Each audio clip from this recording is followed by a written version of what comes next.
Welcome back. In this session, I will explain components of relational model, properties of relation as a table, informal design, guidelines, and so on. This is session 19. This comes under chapter 4 of DBMS, Database Management System. Now let us see components of relational model. First one, set of domains.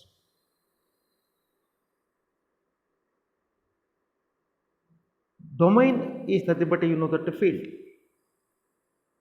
Generally, we can say field. In DBMS, that is called domain. It is having the value. Suppose you take a register number, name, class, marks. This one relation, one table.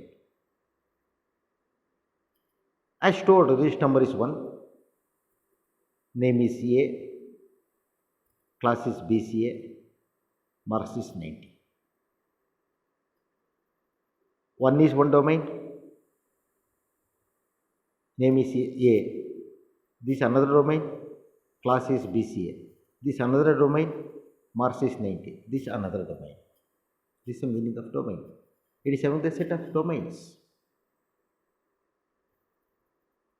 A set of relations.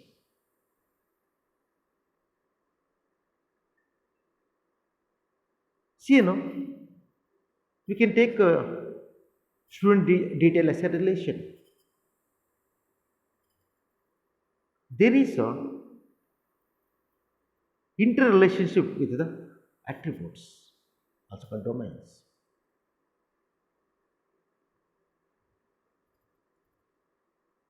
What is relation? Association among several entities. This is called relation. Next, operations on relations. There you can do the operations. Insertion, deletion, update, and so on. The rules of integrity. Integrity is very important. These are all components of a relation model. To build the relational model, we required these components. Without these components, highly impossible to build the relational model. First one is a set of domains, a set of relations, a operations on relations, the rules of integrity. Next, we'll pass on to properties of relation as a table.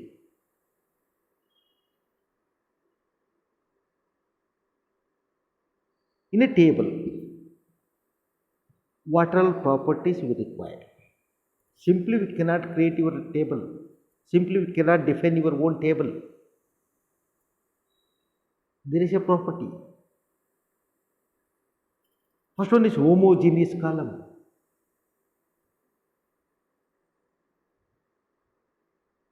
Homogeneous means what? Suppose, previous example I have taken register number, name, class and marks. Register number is integer. Name is string. Class is string. Marks is integer. In register number, we can store only the integer. We cannot store the float, char, whatever you want. In the name, we can store only string. We cannot store any other values. In class, we can store only strings. We cannot store any values, any other values.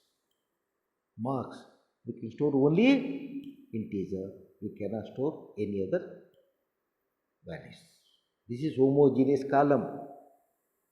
Suppose I have taken 1A, BCA 90. Next, I cannot take X, B, BCA 70. X is not an integer. That is invalid. That is the meaning of homogeneous column. Second property is the rows of a table are distinct. See, already I have taken tables, student table, there is register number, name, class and marks. There I stored 1A, BCA 90. Second record must be distinct from first row, 2B, BCA 70. We cannot mix up in a table. Third one is ordering of rows within a table is immaterial. Ordering of row in any order we can store it. It is immaterial. But if you want to create the table, there is a column, there is a row, and homogeneous must be homogeneous columns. Rows are distinct, and ordering of rows is there. In any order we can store it. Ascending order, descending order, mixed order, random order, whatever you want. Immaterial, that is. The ordering of columns within a table is also immaterial. For example, I have taken 1A BCA 90, 2B BCA 70, 4C BCA 50, 3 BCA something. Any order, it may be ascending order, it may be descending order, it may be in random order. Ascending order means what here? Lowest element to highest element. Descending means what? Highest to lowest. In any order. But columns must be homogeneous and rows must be distinct in the table. Then it is called true table. You got the point. Properties of relation as a table. Homogeneous column. Rows of the tables are distinct, and ordering of rows within a table is immaterial. In any order we can store it, no problem at all. Next, ordering of columns within a table is immaterial. In any order we can store it, no problem at all. This is about what here properties of relation as a table. Next, we will pass on to informal schema design, guidelines for relational schema.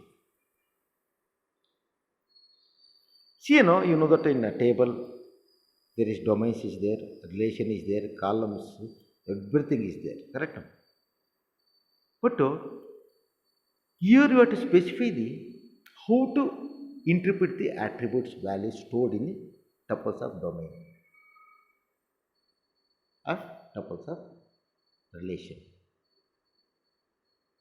Generally, we can say how the attribute value in a table relate to one another.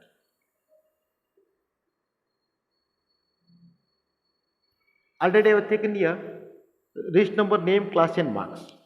One table, one relation. Another I will take register number, name of the student, name of the parents, address.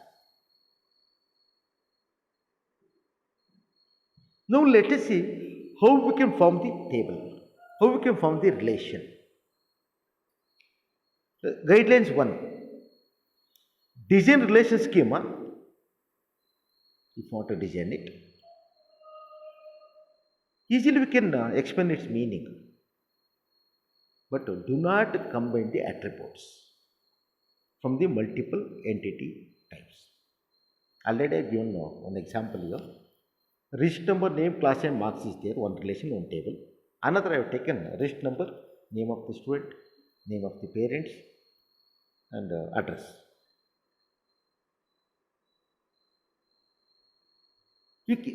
Better you should not combine all this. But here register number is there now. This is what your primary key. Suppose if you want to get the information from the first table, you can use the register number.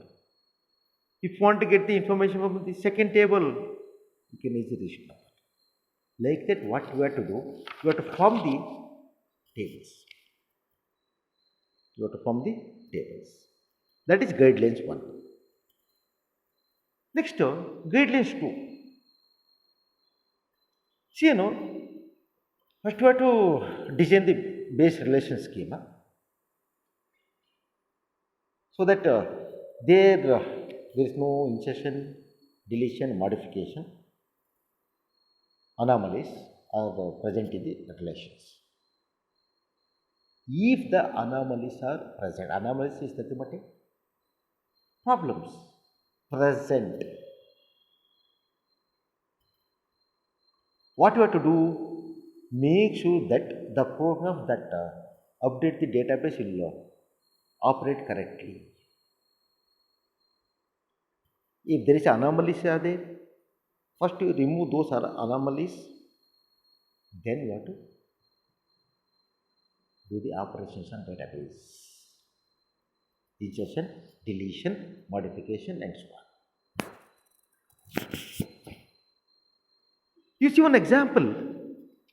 If an important query retrieves information concerning the department of an employee, along with the employee attributes, that is EMP department, schema may be used as base relation.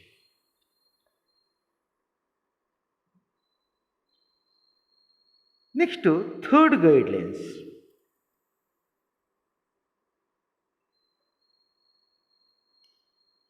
In third guidelines, in table, as much as possible to avoid the pushing the null value.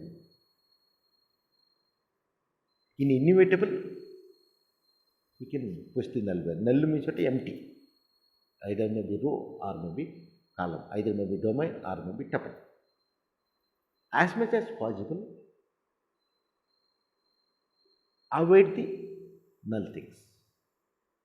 In the case of inevitable cases, we can't do anything. You have to push the null value. But maximum, you try to avoid the null value. These are all 3 guidelines for informal schema design. If you want to design the schema, schema means what? Overall design of the database. You have to follow guidelines 1, guidelines 2, guidelines 3. Here, for each and everything, you create the separate tables. Already I have given a simple example. I have taken one table 1, register number, name, class and marks, one table. Another, here you can get the academic information of the student. Another, I want to get the personal information of the student.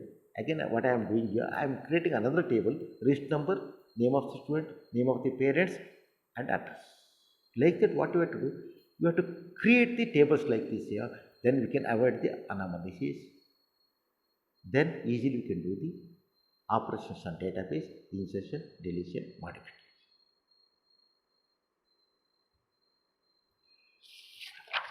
Thank you very much. See you in the next session.